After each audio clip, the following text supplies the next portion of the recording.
This is Stewart, Rhodes, founder and president of Oath Keepers. I want to make a comment about the Hammond situation in Oregon. Something most folks I don't think understand is that the Hammond family has declined help, and in fact is making it very clear they do not want any kind of a standoff with the feds, and they do not want to try to prevent themselves from going and serving their sentence out. They intend to turn themselves in and serve out the remainder of their sentence. This has been made clear by their own attorney. They've also made it very clear that Ammon Bundy does not speak for them. Now, why this has to be said is that, unfortunately, Ammon has not made that clear. He has put out a statement just last couple of days calling for people to go there and defend the family. He says here, I'm asking you now to come to Burns and defend this family and defend this county. But he's not making it clear that the Hammond family does not want that done. They wanted to just turn themselves in and go serve their sentence. It'd be much like in the Kim Davis situation. We offered her our assistance, our protection against the U.S. Marshals for being able to arrest her again under contempt orders from the court. We thought that was illegitimate. We offered our protection, and we were willing to go there with rifles in hand and stop them. But she declined our offer. Through her attorneys, she let it be known that she did not want our help. So we stood down and went home. We do not have the right to force ourselves on people who do not want our help. So that's ground zero on this. They have not asked for our help. In fact, quite the contrary, they've let it be known that they just want to go turn themselves in and serve out their sentence. So we have no right, none of us do, no patriot has any right to force a confrontation around that family when they don't want it. So to me, that's a no-brainer and should be the end of the discussion.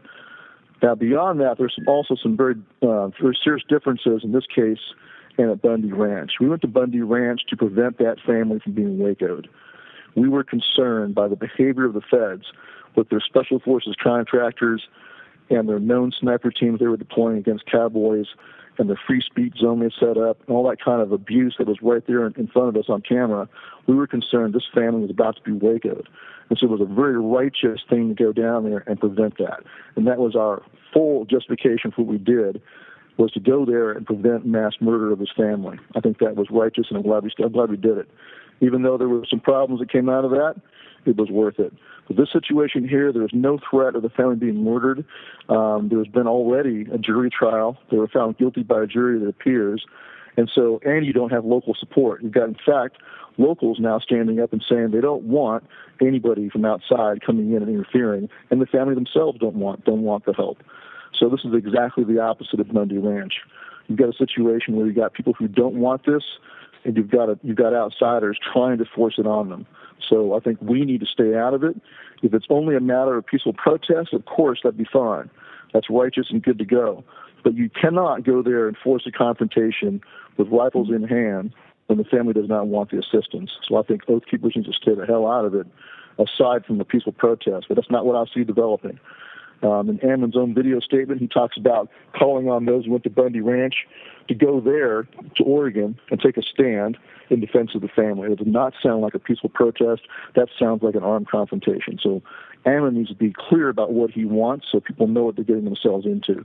So far, he has not been clear. But Oath Keepers will not be involved in an armed standoff that's being manufactured by potheads who want a fight, because this is going to be a bad fight, not a righteous, moral high ground fight. Stay out of it. So now I've got a couple other people here who are at Bundy Ranch. We got Todd from Idaho, Rick from Montana, and also one of the guys, John, who was at the White Hope Mine in Lincoln, Montana. So Todd, you want to say your piece on this? Well, I'm in full support of a peaceful protest. I think that what is happening to the Hammonds is a travesty. I think the BLM have overstepped their bounds once again in this matter. But we do have a precedent. There has been a jury trial. They've served time for that. I believe it's a travesty to send them back to prison again.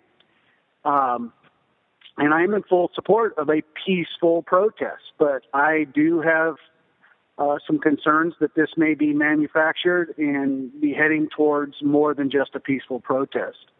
What I saw in the situation with the Bundy Ranch as I watched it unfold, and my friends and I performed our due diligence on that situation, and we came to a conclusion that the BLM was acting completely inappropriate and tyrannical. Throwing a woman to the ground, tasering Ammon, sticking an attack dog on him, pointing sniper rifles at cowboys, arresting one of the Bundy sons. Obviously, that was tyranny right on our computer screens, and we got to see that. And my line in the sand for the Bundy Ranch was when I saw the First Amendment area. That was a complete red flag, complete abrogation of the Constitution of the United States. And at that point, I loaded my gear and went there to defend not just the Bundy Ranch or the Bundys. The Bundys aside, it was to me about the Constitution of the United States. And concerning this issue, I've not seen travesties occurring other than the BLM burning some of that grassland out there, which is some of those people should be put in jail for burning down houses and killing cattle. But, and that needs to be handled in a separate way. But the Hammonds have not asked for our assistance. The community has not asked for our assistance. The U.S. Attorney has stated that if there's any interference with the apprehension of the Hammonds, that it'll be handled probably violently. I am in full support of the Hammonds. I think that this is a complete travesty, but I do not feel that this is another Bundy Ranch or Bundy 2, as some people are calling it, due to the fact that there was a jury of his peers, and they are not asking for our help. They have subjected themselves to the authorities and are saying that they're going to serve out their sentence. So who am I to interject myself into it other than a peaceful protest, which I am in full agreement that a protest is fine. But anything more than a peaceful protest, if there's any weapons brought out, I see that we being the Patriot community, could have some serious repercussions. Some friends of mine have stated that the federal government will not continue to lose every time. And if there is an escalation of force, this will be the perfect excuse to stamp it out. And once again, I think it's a travesty. But I've been to the Sugar Pine Mine, the White Hope Mine, and I stood in the gap for an old Army vet who they were trying to take his guns from him because they felt that he was incompetent of handling his own affairs. And I stood in the gap for those people because they asked me to be there, and they wanted me there armed. These folks aren't even asking for a peaceful protest. We're putting together a peaceful protest on our own, and I pray that it stays peaceful and that this thing goes off without a hitch. But I have some serious concerns with some of the people that are on the ground that are actively pushing for an armed confrontation.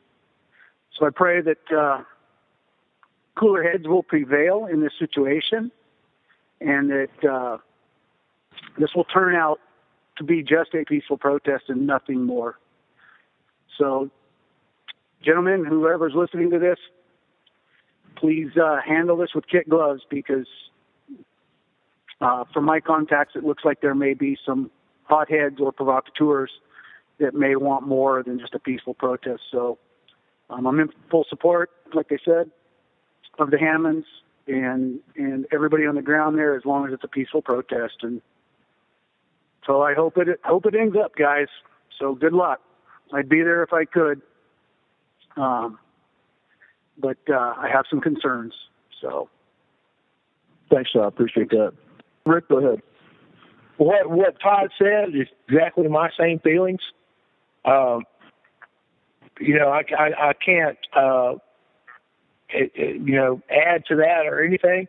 He brought up all the points that I would want to bring up also. All right, thank you, Rick. Any comments on the situation here with the Hammonds? Well, with the Hammonds, that's a losing situation. If I was a 3%er or a oath keeper, I would stay completely away from that situation. I would not have anything to do with it. I I would not show up there with arms or anything else. All right, so let's go to John now. John, any comments on the Hammond situation? Well, much like my friends have already said, I don't like what's happened to them. I do think it's an injustice. Without them asking, and they've clearly made it, they have made it clear that they don't want any assistance. So without them asking, I don't see what we can do for them. I agree with a peaceful protest, but as far as showing up armed, and I think it's a bad idea. I think bad things are going to come from it. Until this family asks for help, or anybody for that matter asks for help, who are we to interject ourselves in the situation? At White Hope, we were asked to help. We went there. We realized very quickly that we didn't need to have a ton of armed guys there, and we de-escalated. We did not make the situation worse. We helped the miners out, and we would have been happy to do this for this family too, but they don't want our help. And again, who are we to put ourselves in there and say, no, we're going to help you whether we like it or not, whether you like it or not. Right.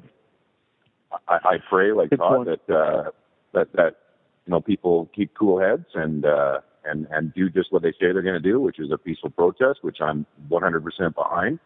But until someone asks for our help, I don't think we have the right to be there. Right, just like the guys in, the Bundys asked for our help. We went. The Sugar Pine Mine miners went to a public meeting of both keepers there in Josephine County and requested help, and we helped them. The folks in Ferguson, we went and asked them if they wanted our protection. They said yes, but if they just said no, we could not force ourselves onto the rooftops and protect them anyway. Same situation here, just like with Kim Davis. When she said no, we had no choice but to stand down. I think that's the same situation here. So thank you guys for your input. Any closing comments on this, John? About the one thing Mike Vanderbilt said in the wake of Bundy Ranch, he said, look, when you play brinkmanship, eventually one of them is going to go hot. And so you can expect that eventually the fight's going to come to us. But how it comes to us matters. And I encourage everyone listening to go back and look at the founders as your example of how to do it right.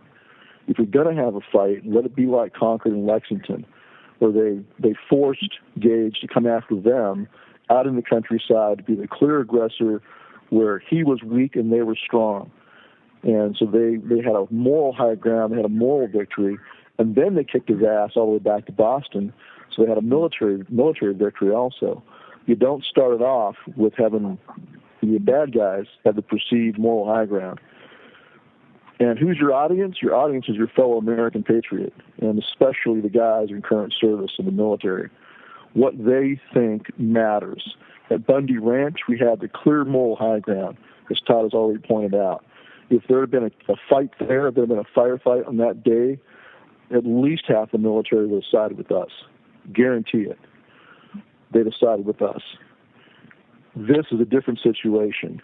Here, where it's perceived as outsiders forcing a confrontation on a family that doesn't want it and forcing themselves into a community that does not want them there and going against the jury's verdict will be perceived as having the least amount of legitimacy that you can possibly imagine.